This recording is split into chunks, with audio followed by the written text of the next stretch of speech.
ओम शांति। प्रातः मुरली बापदादा मधुबन 5 फरवरी 2022। मीठे बच्चे, समझदार बन अपना प्रतामिल देखो। कोई कर्मनिंद्य धोखा तो नहीं देती है। सारे दिन में कोई भूल हो तो अपने आप को सजा दो। प्रश्न, बाप से सच्चा व्यापार करने व उस पद पाने का आधार क्या है? उत्तर, बाप से सच्चा व्यापार करना है तो बाप के हर डायरेक्शन पर चलो। बाबा कहते, बच्चे, यही उस पद पाना है तो अंदर में जो भी बुरी आदतें हैं वह निकाल दो।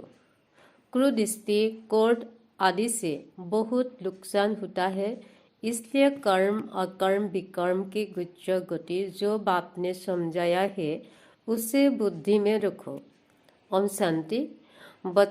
बच्चे आत्म अभिमानी होकर बैठे हो। हर एक बात अपने आप से पूछनी होती है। बाबा युक्ति बताते हैं कि अपने आप से पूछो कि हम आत्म अभिमानी होकर बैठे हैं। बाप को याद कर रही है। तुम्हारी यह सेना है। उस सेना में सिर्फ जवान होते हैं। तुम्हारी इस सेना में बुरे जवान बच्चे आदि है। 80-90 वर्ष के बुरे भी यह है। यह सेना है माया पर जीत पाने के लिए। हर एक को माया पर जीत पाकर बाप से बेखौफ का भरोसा लेना है। माया बड़ी जबरदस्त है, बड़ी प्रबल है, बहुत तूफान लाती है। हर एक कर्मनिंद्य धोखा देती है। सबसे जास्ती धोखा देने वाली कौन सी कर्मनिंद्य है? आंखें सबसे जास्ती धोखा देती है। बच्चों को समझाया जाता है, भाल स्त्री पुरुष हो दो तो भी बुद्धि से समझो हम बीके हैं, नहीं तो आंखें बहुत धोखा देंगी। यह भी चार्ट में लिखना चाहिए। सारे दिन में हमको कौन सी कर्मनिंद्यों ने धोखा दिया है? आंखें नंबर 1 धोखा देते वाली है। आंखें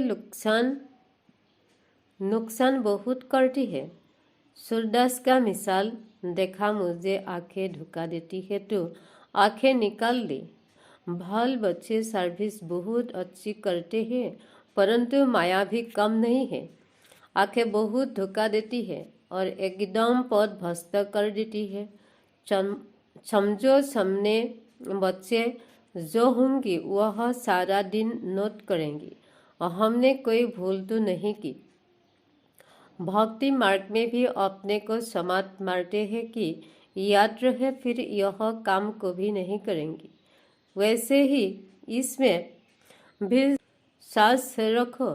अगर आंखें कहाँ धोखा दे तो अपने को सजा दो।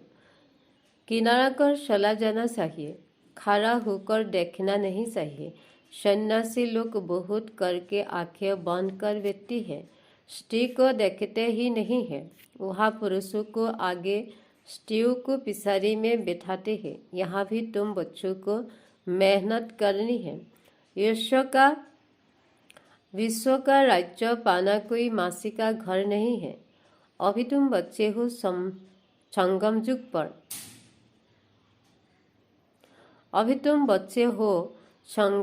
पर। बाबा कहते हैं, संगम के साथ साथ पुरुषोत्तम अक्षर जरूर लिखो जो किसी को भी समझाने में सहज हो। पुरुषोत्तम संगम युग सबकी तुम मनुष्य से देवता बनते हो। गायन है ना, मनुष्य से देवता किए। कौन से मनुष्य? कलियुगी। देवताएं तो रहते हैं सतयुग में, तो कलियुगी मनुष्यों को देवता, नरकवासियों को स्वर्गवासी बनाने के लिए ही बाप आते हैं। यह भी अभी तुम जानते हो। मनुष्य तो घोर अंधियारी में पड़ी है।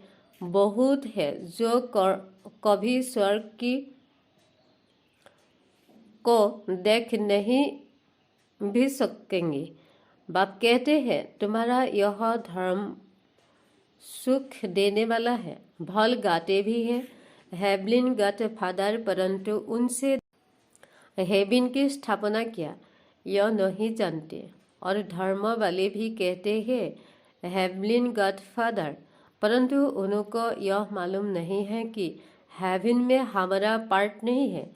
क्रिश्चियन लोग खुद करते हैं पैराडाइज था।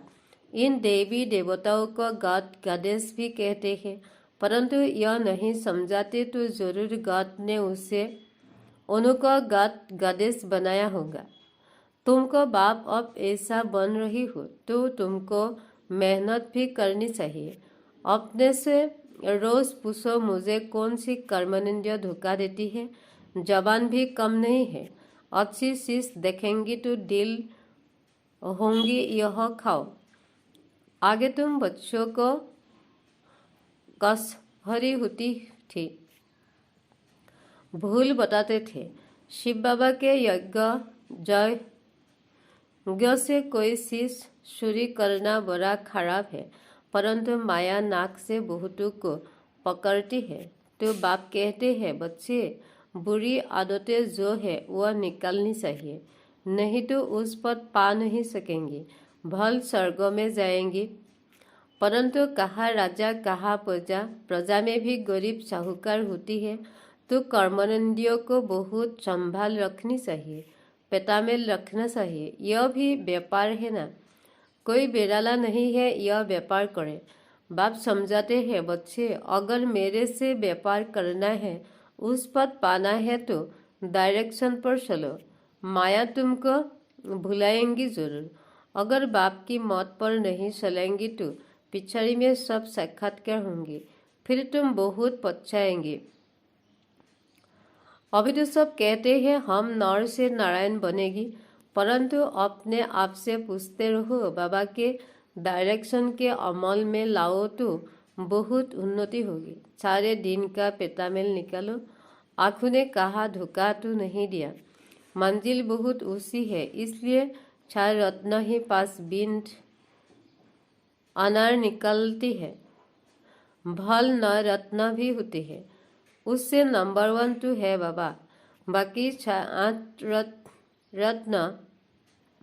जब कोई गृहस्थी बैठती है तो 8 रत्न की अंगूठी पहनते हैं, तो 5 बिंद अनार 8 ही निकलती है। वाकई को कुछ न कुछ दाग लगती है, इसमें बड़ी मेहनत है। रावण राज्य है ना, सतयुग में यह बातें ही नहीं होती, क्योंकि रावण राज्य है नहीं। उस पद देने के लिए भगवान तुमको पढ़ाते हैं, विचार करो। गुरु भी कहते हैं ना, यह तो सदगुरु है, उन्होंने स्वर्ग व्यापी को बाप से बेमुख कर दिया है, तुम समझा सकती हो। बाप कहते हैं माम एकम याद करो, मैं पतित पावन हूँ, फिर तुम कहते हो टिक्कर विक्टर में है। अब बाप कहते हैं तुम अब आसुरी मत पर मेरे ग्लानि आप करते आए हो। अब हमको सब पर उपकार करना है। तुम बच्चों में क्रूरदृष्टि क्रोध आदि कुछ नहीं होना चाहिए, अपना ही नुकसान करते हैं। क्रूरदृष्टि होती है तो उनका भी वाइब्रेशन आते हैं, दूसरे को भी कोशिश होती है। बाबा घड़ी घड़ी बच्चों को ध्यान सिखलाते हैं। बच्चे अपने को देखो कि कोई भी कर्मेंद्रियों के वश ही विक्रम तो नहीं बनाया। यह है विक्रम संवत, पहले था विक्रमजीत संवत, फिर जब विक्रम करना शुरू होती है तो विक्रम संवत होता है। अब बाप बच्चों को कर्म अकर्म विक्रम की गति भी समझाते हैं। कर्म तो करना ही होता है। सतयुग में तुम्हारा कर्म अकर्म बनता है। यह सब बातें तुम अभी जानते हो, दूसरे तो बिल्कुल घोर अंधियारे में है। तुमको अभी ज्ञान का तीसरा नेत्र मिलता है। त्रिनेत्री त्रिकालदर्शी बनाने वाला एक ही बाप है। इस ड्रामा के राज को कोई बिल्कुल ही नहीं सकता। तुम मूलवतन सूक्ष्मवतन स्थूलवतन सबको जानते हो। आधा समय के बाद फिर दूसरे धर्म आते हैं जो वृद्धि को पाते हैं, उनको गुरु नहीं कहेंगे। गुरु तो एक के सिवाय कोई है नहीं, अर्थात सदगति करने वाला एक ही है। अब सबकी सदगति होनी है। उनको धर्म स्थापक कहा जाता है, न कि गुरु। तो उनको याद करने से कोई सदगति नहीं होंगी, विकर्म विनाश नहीं होंगी। उसको भी भक्ति कहा जाता है। ज्ञान की लाइन में सिर्फ तुम ही हो। यह है पांडव सेना, तुम सब पांडे हो। शांतिधाम और सुखधाम में ले जाने वाले तुम्हारी बुद्धि में है, हम गाइडेड है। बाबा भी लेबरेट और गाइड है, हर एक को लेबरेट करते हो। बाबा कहते हैं, मुझे याद करो तो विकर्म विनाश होंगे। फिर अगर कोई विकर्म किया तो 100 गुना दंड हो जाता है। इसलिए जहाँ तक हो सके विकर्म नहीं करो, जो नाम बदनाम हो। विकर्म करने से फिर बुद्धि हो जाएंगी। इसलिए आप बहुत खबरदारी रखना। भाई बहन की दृष्टि बहुत पक्की सही है। हम बाबा के बच्चे, शिव के पुत्र है। शिव बाबा से हमने प्रतिज्ञा की है, फिर भी माया बहुत धोखा देती है। कहना बड़ा सहज है, हम लक्ष्मी नारायण बनेगी, परंतु डायरेक्शन पर भी अमल करना पड़े। स्त्री पुरुष सारा दिन यह ज्ञान की बातें आपस में करते रहे। दोनों कहते हैं, हम बाबा से पूरा वर्षा लेंगे, तीसर से पूरा पढ़ेंगे, और ऐसा तीसर फिर कब मिलेगा क्या? यह बस तुम ही जानते हो। देवताएं भी बाप को नहीं जानते तो और धर्म वाले कैसे जानेगी? अब तुमको बाबा सारी सृष्टि के आदिमय अंत का ज्ञान सुना रही है। यह ज्ञान फिर प्राय लोप हो जाएगा। मैं ही प्राय लोप हो जाता हूँ, तो फिर यह ज्ञान कहाँ से मिलेगा? बाबा बच्चों को युक्ति बताते हैं तो हमेशा याद रखो कि हमको शिव बाबा सुनाते हैं। यह जानते हैं मैं भी शिव बाबा से वर्षा ले रहा हूँ। यह भी स्टूडेंट लाइफ में है। तुम भी मनुष्य से देवता बनने के लिए पढ़ रही हो। देवताएं होते हैं सतयुग में, कलयुग में मनुष्य है, उसमें भी अनेक धर्म है। यह बहुत समझने की बातें हैं। यहाँ आते तो बहुत है, फिर भी तकदीर में नहीं है तो कहते हमको संशय आता है। शिव बाबा इसमें कैसे आकर पढ़ाते हैं मैं नहीं जानता हूँ। और शिव बाबा अगर न आए तो भला शिव बाबा को याद कैसे करेगी जो तुम्हारे बिना विकर्म हो? उनकी याद के बिना तो विकर्म बिना हो न सके। सजाएं बहुत खानी पड़ेगी, बाकी पाए पैसे का पद मिलेगा। यह राजधानी बन रही है। राजाओं के आगे दास दासियां भी होती है ना। बाबा से पूछो कि हमारा शरीर अब सूख जाए तो हम क्या जाकर बनेगी, तो बाबा सब कुछ सुना देंगे। नंबर 1 तो है ना, यह पढ़ाई बड़ी जबरदस्त है।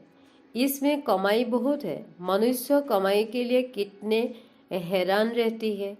रात दिन बुद्धि उसमें लगी रहती है,